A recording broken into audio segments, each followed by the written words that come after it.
This is just a real quick video to talk about how to clean up your max patch. Maybe you've got some old max patches that don't really look quite as neat as they did on another resolution, or maybe you just had to bang it up real quick, or maybe you don't remember how it works at all and you just don't know where to even begin with it.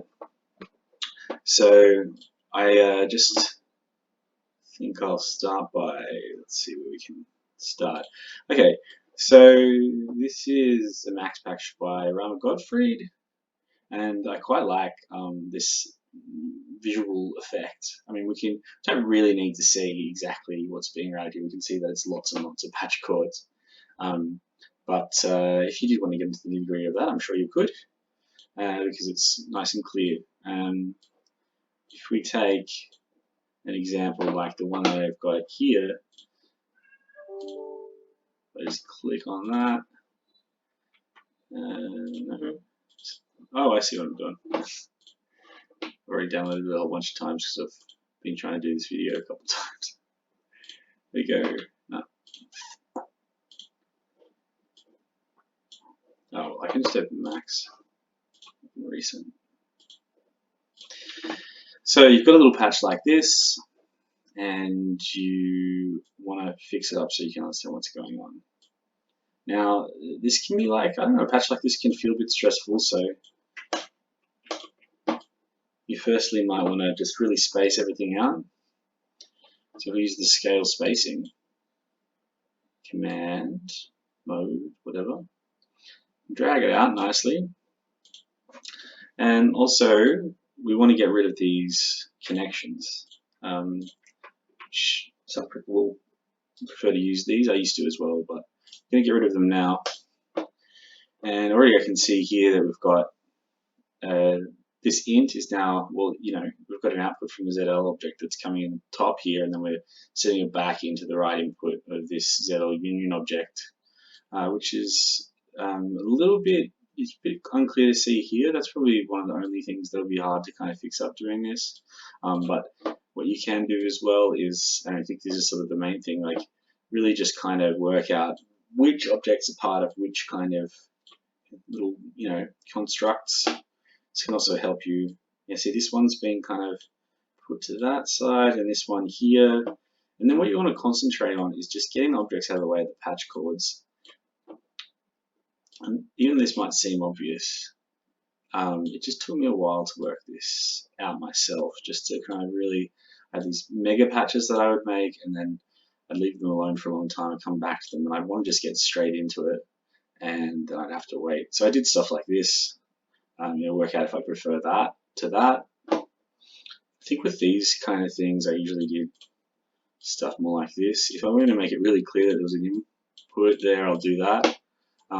This other thing is that the text can be hard to read, so you can go up and show fonts.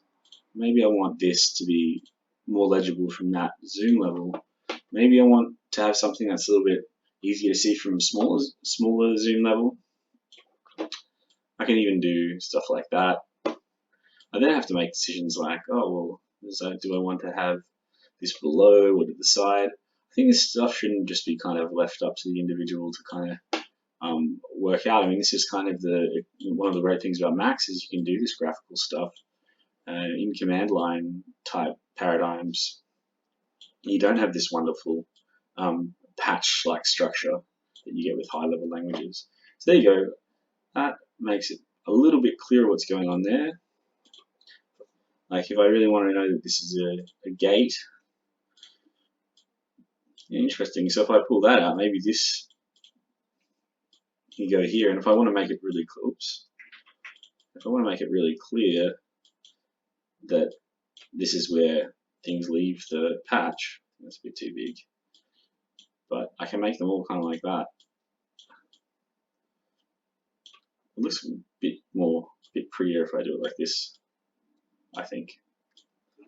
Now fonts are super useful. So if I go into here, I really want to see what's happening here. Show fonts, and boom, it's heaps bigger. So I can really see this number here now. And obviously this isn't my patch, right? But it looks like when I started with it, I was like, yes, I have to make a video on this because this is exactly what I'm dealing with a lot of my patches. You can also do stuff like that. So say you want to make it clear that you want to see this a little bit more prominently. I'm not sure, but I think you can probably, no, you can't. Okay, that's right. So there we have it. Right. Let's see what else we can do here. There's also other things you can do where you can kind of more generally, like maybe that's not enough for me. Maybe I need to tease it out a lot more. Now, yeah.